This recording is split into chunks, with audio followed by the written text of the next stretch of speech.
औज़ुबिल्लाहिमिनश्शैतानिर्रजीम बिस्मिल्लाहिर्रहमानिर्रहीम। Physical chemistry है, chemical equilibrium हमारा चैप्टर चल रहा है। कल हमने principles of Le Chatelier principle complete कर लिए थे। अब हम देखेंगे कि लिक्विड सिस्टम में, गैस में, सॉलिड सिस्टम में जो है होमोजीनियस या हेट्रोजीनियस इक्विलिब्रिया कैसा होता है ना। हम देखते हैं chemical equilibrium in which all the reactant and product are in liquid phase are refer to as the liquid equilibria.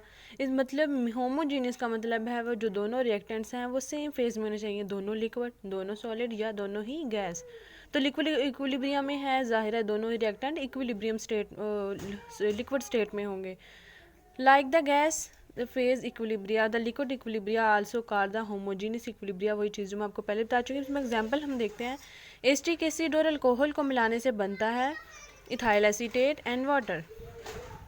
Ethyl acetate यानी एस्टर और वाटर बनता है। एसिड और अल्कोहल को मिलाने से एस्टर और वाटर बनता है। तो उसमें हम वो एग्जांपल देते हैं कि अगर इनिशियल कंसंट्रेशन इसकी ए था, इसका बी था, अभी हमारी प्रोडक्ट्स का ज़ीरो कंसंट्रेशन है, तो इक्विलिब्रियम स्टेट में इनका A minus X, B minus X हम लेट कर रहे हैं। अभी इनका एक्स और एक्स मतलब एक्स की एडिशन हुई है, तो equilibrium concentration per unit volume क्या है, सबको डिवाइडेड बाय वॉल्यूम कर देंगे।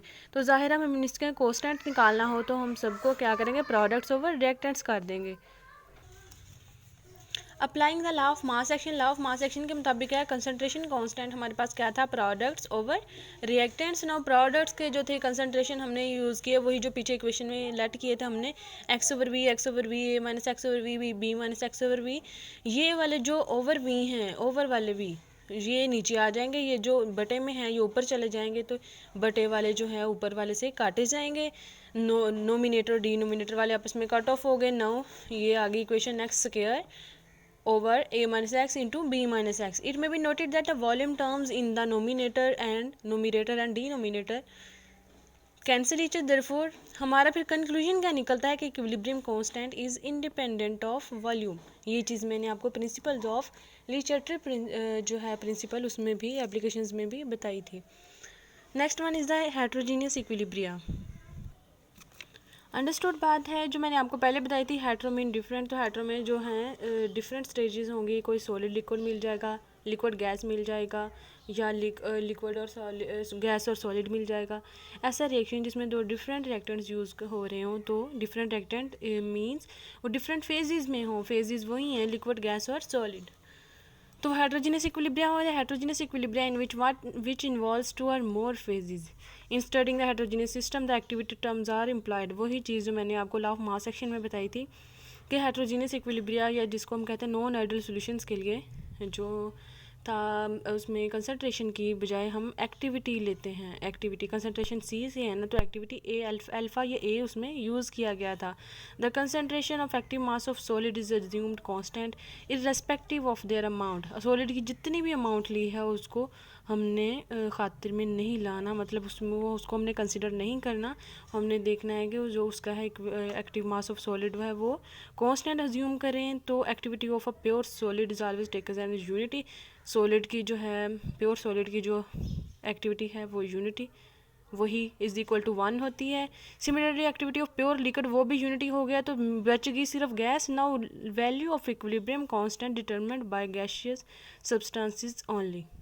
तो मतलब कोई ऐसा रिएक्शन जिसमें हेट्रोजीनियस रिएक्शन है, जिसमें जो डिफरेंट फेजेस में जो है रिएक्टेंट्स यूज़ किए गए हैं, उसमें हम सॉलिड और लिक्विड को इज इक्वल टू यूनिटी कर देंगे, यानी इज इक्वल टू 1 कर देंगे। तो हम जो है इक्विलिब्रियम कांस्टेंट सिर्फ गैसियस स्टेट का डिटरमिन कर सकते हैं, बाकी दोनों का नहीं। जो इज इक्वल टू यूनिटी हो जाता है ना, जो यूनिटी के इक्वल हो जाता है उसका हम उसको तकरीबन नेगलेक्ट कर दिया जाता है। This gases are generally assumed to be ideal so that their activities are expressed by partial pressure. Partial pressure पे आगे हम इसका देखते हैं इक्वेशन में। इसमें एग्जांपल देखते हैं, डिसोसिएशन ऑफ कैल्शियम कार्बोनेट। ये जो है रिवर्सिबल रिएक्शन है, इसमें बना है कैल्शियम ऑक्साइड और कार्बन डाइऑक्साइड। ये दोनों सॉलिड स्टेट में हैं, जो कार्बन डाइऑक्साइड है वो गैसियस स्टेट में है। Applying the law of equilibrium state वही हम करेंगे products over reactants. Activity terms में वही देखें, प्रोडक्ट्स ओवर रिएक्टेंट में वो कंसंट्रेशन के लिए हम ब्रैकेट्स डालते हैं। प्रोडक्ट्स ओवर रिएक्टेंट्स को लिए ऐसे ब्रैकेट्स डालते हैं, कंसंट्रेशन को ये शो करते हैं। लेकिन जो एक्टिविटी के लिए ब्रैकेट्स नहीं, बल्कि हम वहाँ अल्फ़ा टर्म्स यूज़ कर रहे हैं। Now A is represent the activities, CO and calcium oxide and calcium carbonate क्या हैं, सॉलिड्स हैं। हमने पहले कहा था सॉलिड्स को हम यूनिटी कंसिडर करेंगे, इज इक्वल टू यूनिटी यानी इज इक्वल टू 1। तो activity of each of unity ये देखें, कैल्शियम ऑक्साइड और कैल्शियम कार्बोनेट, जिसको हम वाइट वॉश कहते हैं ना, घरों में हम चूना वगैरह करवाते हैं, कैल्शियम कार्बोनेट वो होता है। तो ये सॉलिड चीज़ें हैं, ये आ गया इज इक्वल टू 1 है तो नेगलेक्ट ही कर दिया गया, इक्वेशन हमारी रिड्यूस होगी only to only gas phase. Gaseous phase हमारी कैल्शियम कार्बोनेट है। CO2 is assumed to be ideally, its activity is directly proportional to its partial pressure, वही जो लास्ट लाइन लास्ट पेज पे हमने अभी पढ़ी है, जो गैस आइडियल होगी उसके जो एक्टिविटी कंसनट्रेशन है उसको हम पार्शियल प्रेशर टर्म्स में देखेंगे। तो एक्टिविटी की जगह पे यहाँ पे हमने प्रेशर की टर्म यूज़ कर ली। No value of equilibrium constant Kp at given temperature is therefore determined solely by equilibrium pressure of C, यानी गैशियस फेज का ही है। बाकी दोनों जो सॉलिड और लिक्विड थे वो यूनिटी हो गए, यूनिटी के इक्वल हो गए। And independent of amounts of ये सॉलिड, इनसे इंडिपेंडेंट होगी, हालांकि दोनों ही हमारे पास प्रेजेंट हैं। Therefore addition of solid calcium carbonate and calcium oxide equilibrium will not affect the pressure of carbon dioxide at constant temperature.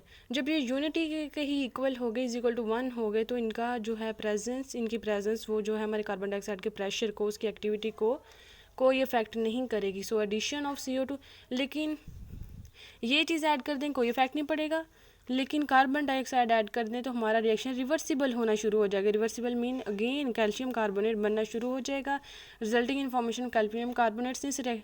और ये अगेन जो कैल्शियम कार्बोनेट रिवर्स रिएक्शन होता है ना, ये एंडोथर्मिक रिएक्शन है। इसमें हमारा जो रिएक्शन है वो हीट अब्जॉर्ब करता है, तो ज़ाहिर है इंक्रीज इन टेम्परेचर जब होगा तो will favour the decomposition of CaCO3।